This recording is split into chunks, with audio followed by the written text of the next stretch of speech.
परमात्मा को पहले पता था कि सारी चीजें मनुष्य को कितनी जरूरत पड़ेंगी जी, और क्या क्या पड़ेगा।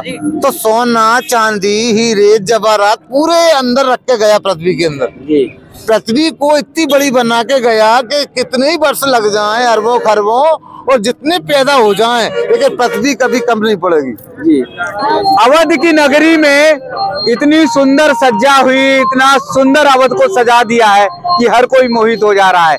और ऐसे में सुंदर स्वरूप आकर जब अवध नगरी में आ गए तो सभी का ध्यान आकर्षित हो जाता है। देखिए ना, ये आधुनिक युग के महाराज जी हैं, हाथ में बंसी है और श्रृंगार तो आप देखिए, श्रृंगार अगर देखेंगे तो एक से बढ़कर एक, यानी पूरे श्रृंगार से लदे हुए महाराज जी हैं। इनका श्रृंगार जो है वो अनुपम है जी। बंसीधारी कन्हैया, ये आप चश्मा वश्मा लगा के आधुनिक कन्हैया बने हुए हैं जी। मैं आधुनिक कन्हैया नहीं बनना जी, मैं ये कहना चाहता हूँ कि दो आंखें हों जी, उन्हें 1000 आंखें देखेंगी, वो आंखें गायब हो जाएंगी। अरे मेरा ये कहना। जय हो। तो इसका उदाहरण मैं ऐसे दूंगा आपको जी जी, कि भगवान राम किसी को देखते नहीं थे, नजरें नीची रखते थे जी, बहुत भगवान कृष्ण किसी को देखते नहीं थे, नजरें टेढ़ी रखते थे जी। और भगवान ने मुझे 16 साल पहले जब ये रूप दिखाया था, मैं 16 साल से हमेशा ऐसा ही रहता हूँ, तो मुझे चश्मा नहीं दिखाया था।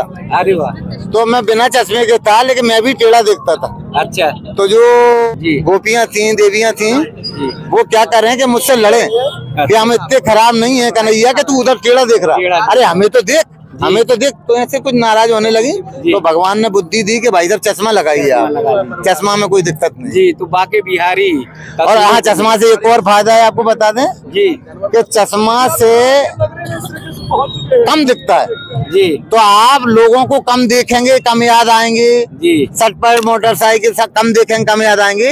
और सबसे पहले जब ज्ञान प्राप्त होगा तो सबसे पहले आपको आंखों को बंद करना पड़ेगी जी। महाराज जी, ये पूरा स्वरूप कैसे तैयार किया है? ये तो स्वरूप में संभाल पाना बड़ा मुश्किल है।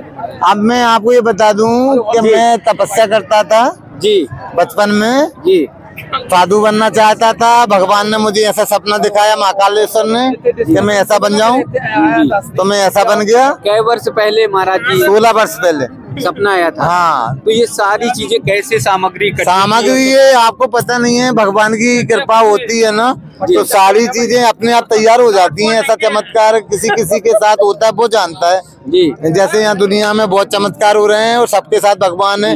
बागेश्वर बाबा आप जानते हैं कितने चमत्कारिक हैं, भगवान उनके साथ डायरेक्ट है।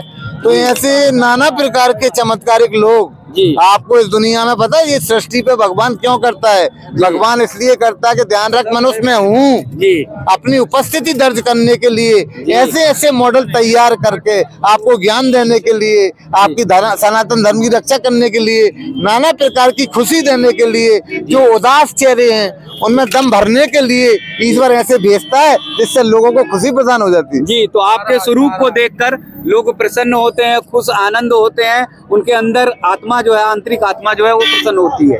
हाँ, मतलब चक्कर क्या है कि सारे लोग दुनिया में क्या चाह रहे हैं कि लोग खुश हो जाए। अरे वाह, और खुश क्या हो जाए कि हरि व्यापक सर बग समाना प्रेम ते प्रगट हो। जैसे ही प्रेम होगा तो ऐसा लगता है भगवान आ गए, या ऐसा लगता है आप भी भगवान ही हो जी। तो हमारे यहाँ एक दूब से प्रभु प्रसन्न हो जाते, एक लौंग से, थोड़ी सी आरती से प्रसन्न हो जाते। आपने पूरा तो एकदम जैसे लग रहा विराट रूप धारण कर लिया। अरे मैंने नहीं करा, मैं कौन जी? मैं कोई नहीं, कन्हैया ने। अरे करने वाला भैया जो आदमी। एक बात बताइए जी, एक कितना शक्तिशाली भगवान है, आपको एक आइडिया बताता हूँ मैं जी। कि परमात्मा को पहले पता था कि सारी चीजें मनुष्य को कितनी जरूरत पड़ेंगी जी, और क्या क्या पड़ेगा। तो सोना, चांदी, हीरे, जवाहरात पूरे अंदर रख के गया पृथ्वी के अंदर जी। पृथ्वी को इतनी बड़ी बना के गया कि कितने ही वर्ष लग जाएं, अरबों खरबों, और जितने पैदा हो जाएं, लेकिन पृथ्वी कभी कम नहीं पड़ेगी जी। कोई चीज कम नहीं पड़ेगी। उसका नाम है परमात्मा जी। और परमात्मा फिर राम बन के आया, परमात्मा कृष्ण बन के आया, लोगों को जीना सिखाया, स्वर्ग नरक दिखाया, और इतना अच्छा सारे सुख देने के बाद पता है 24 घंटे आदमी को मजा आता है भाई साहब जी किसी से पूछें जी चाटने में मजा, छूने में मजा, देखने में आनंद है बेचारे के पास जी ऐसा।